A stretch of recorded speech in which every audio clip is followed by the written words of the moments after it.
السلام علیکم بچوں.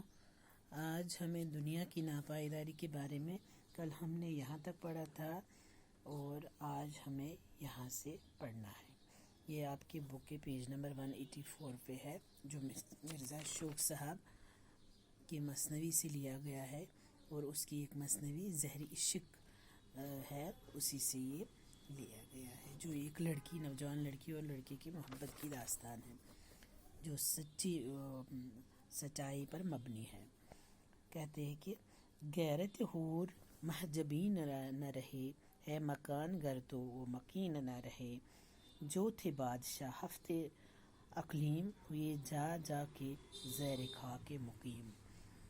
کہتے ہیں کہ اس دنیا میں جو کتنے ہی خوبصورت اور حسین لوگ آئے اور چلے گئے، ایسے حسین حوریں بھی جن پر لوگ رشک کیا کرتے تھے اور جن کے ماتھے چاند کی طرح چمک رہے تھے، مگر وہ آج مٹی میں مل گئے.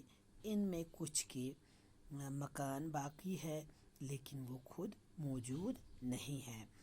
اس دنیا میں جو بڑے بڑے بادشاہ تھے جن کی حکومت 7 زمینوں یعنی پوری کائنات پہ تھی، وہ آج سب مٹی کے نیچے دفن ہے.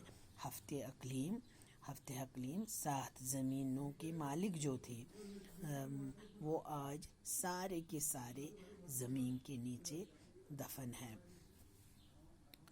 کوئی لیتا نہیں اب اس کا نام، کون سی گھور میں کیا بحرام. اب نہ رستم نہ سام باقی ہے، ایک فقط ان کا نام باقی ہے. کہتے ہیں کہ اب کوئی ان کا نام بھی نہیں لیتا اور کوئی قبر کو بھی نہیں پہچانتا. کوئی یہ نہیں جانتا کہ بہرام خان آج کس قبر میں دفن ہے. گویا اس کے جیسے لائق لوگوں کے نام و نشان بھی اب باقی نہیں رہے ہیں.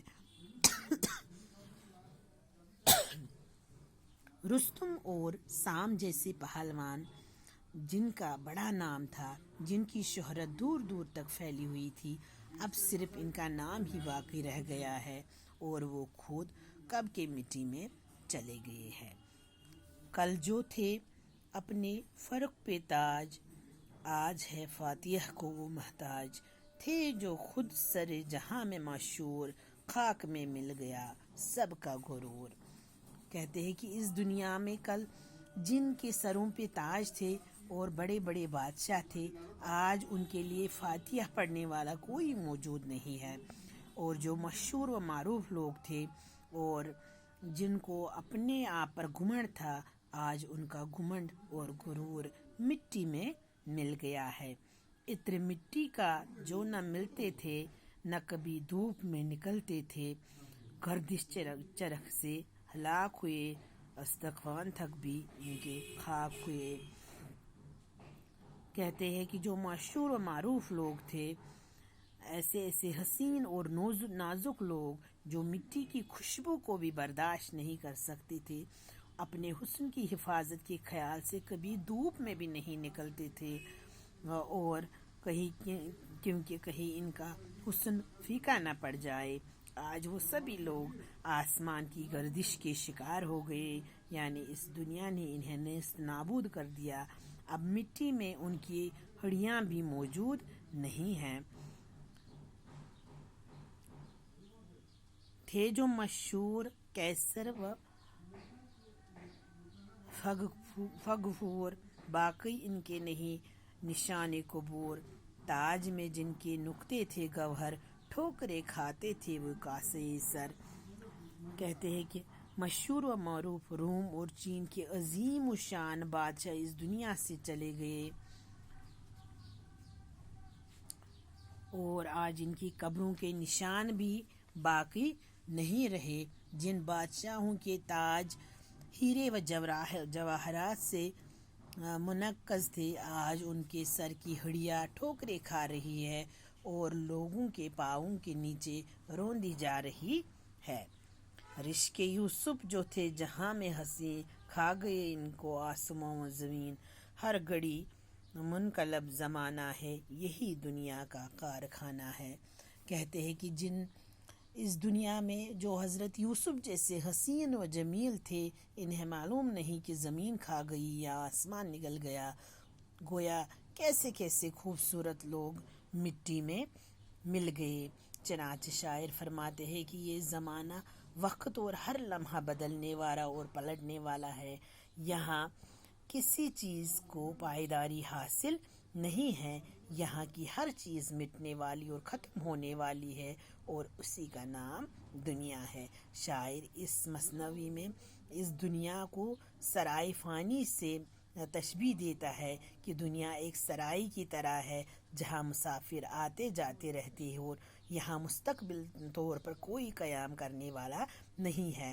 جو چیز پیدا ہوتی ہے فنا ہو جاتی ہے، اور اس دنیا میں کسی بھی چیز کو ثبات حاصل نہیں ہے، اسی لیے اسے سرائی فانی مرزا شوق صاحب نے قرار دیا ہے۔ اس نے کہا کہ یہ سرائی فانی ہے، یہاں کوئی مکمل طور پہ رہنے والا نہیں ہے۔ شاعر اس آخری بند میں کہتا ہے کہ یہ جو رشک یوسف سے مراد ہے کہ حضرت یوسف جیسا حسین و جمیل، حضرت یوسف ایک پیغمبر تھے، وہ انتہائی خوبصورت حسین و جمیل تھے، ان کے حسن پر دنیا ناز کرتی تھی، لیکن کچھ لوگ جو حضرت یوسف سے بھی حسین تھے ان پر حضرت یوسف کو بھی رشک آتا تھا، انہی کو رشک یوسف یعنی حضرت یوسف کا رشک کہا گیا ہے۔ لیکن شاعر اس میں کہتا ہے کہ وہ لوگ بھی موجود نہیں رہے ہیں، وہ بھی زمین و آسمان میں فنا ہو گئے ہیں، اور ان کو آج زمانہ اپنی ٹھوکروں میں لے جا رہا ہے۔ ٹھیک ہے بچوں، یہ دنیا کی ناپائیداری کے بارے میں مرزا شوق بتاتے تھے کہ جیسے ان کو ایک لڑکی سے عشق ہو گیا تھا، اور وہ لڑکی سے کہتی تھی کہ یہ دنیا کچھ بھی نہیں ہے۔ مرزا شوق سے کہتی ہے کہ یہ دنیا کچھ بھی نہیں، یہاں جو جتنے بھی بادشاہ آئے ہیں، جتنے بھی لوگ آئے ہیں، جتنے بھی ہجوم آئے ہیں، سب خاک میں مل گئے ہیں۔ ان کے صرف اگر کوئی بادشاہ تھا، ان کے صرف مکانوں کے نشان رہ گئے، لیکن اس دنیا میں کوئی بھی موجود، سب کو آسمان نگل گیا ہے، سب کو زمینیں کھا گئی ہے۔ ٹھیک ہے بچوں، یہ دنیا کی ناپائیداری کے بارے میں ایک لڑکی اپنے معشوق سے کہتی تھی، اپنے معشوق مرزا شوق سے کہتی ہے کہ دنیا کتنا ناپائیدار ہے، یہ دنیا فانی ہے، اس لیے اس دنیا پہ بھروسہ نہیں کرنا چاہیے۔ دنیا کسی کی میراث نہیں ہے، کسی کی مستقل میراث نہیں ہے، یہاں جو آتا ہے کچھ دیر کے لیے یہاں رہتا ہے اور پھر ملک عدم کو چلا جاتا ہے، یہاں ہر چیز ناپائیدار اور فانی ہے۔ اس میراث کو کوئی بھی بڑے سے بڑا طاقت سے طاقتور یا دولت سے دولت مند شخص بھی مستقل طور پر خرید نہیں سکتا، یہ گویا یہ دنیا سرائی فانی ہے۔ ٹھیک ہے بچوں، آج اس کا اتنا ہی، کل انشاءاللہ اس کی ہم کوسچن کریں گے، اور آپ لوگوں کو کرنے ہیں اس کے الفاظ معنی، یہ آپ کی بک پہ ہے اور خود ہی کرو گے، یہ آپ کو خود ہی یاد رکھو گے، خود ہی یاد کرو گے، اور میں آپ کو کل انشاءاللہ رحمان آپ کی اس کے یہ کوسچن کراؤں گی۔ ٹھیک ہے بچوں، خدا